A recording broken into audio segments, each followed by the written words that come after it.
Dans le nord du Kazakhstan, dans la ville de Kokshetau, il existe une rue dont les habitants préfèrent ne pas parler. La rue Okanseri ressemble à toutes les autres, de vieilles maisons en bois, des clôtures branlantes, des boîtes aux lettres rouillées.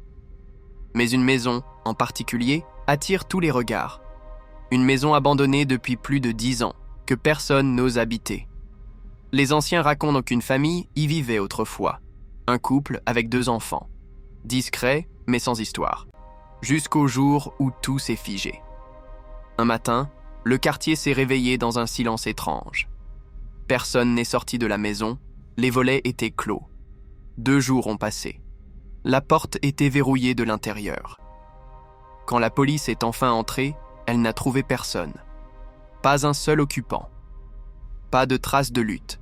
Pas de lettre d'adieu. Rien. Sauf le chien de la famille, retrouvé plusieurs jours plus tard errant seul dans les rues. La maison est restée vide. Et les rumeurs ont commencé.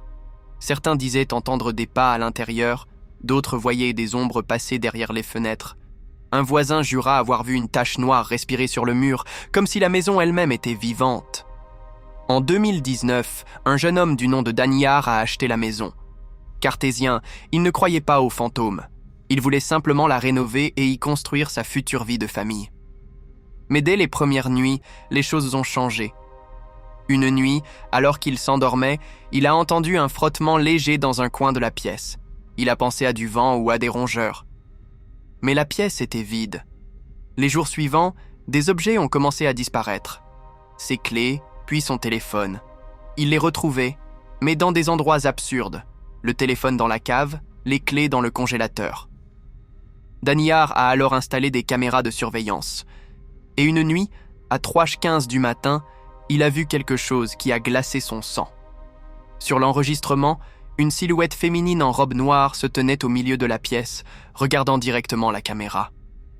Son visage était d'une pâleur cadavérique, ses yeux, 2 abîmes d'obscurité.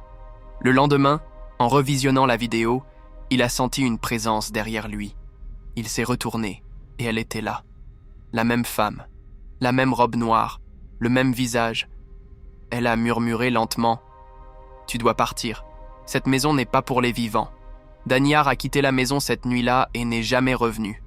Elle reste vide depuis, envahie par la végétation. Et les habitants du quartier évitent encore de passer devant, même en plein jour. On dit que si vous vous tenez devant le portail à minuit, vous entendrez une voix murmurer votre prénom depuis l'intérieur. Si cette histoire vous a donné des frissons, aimez et abonnez-vous. D'autres récits bien réels vous attendent.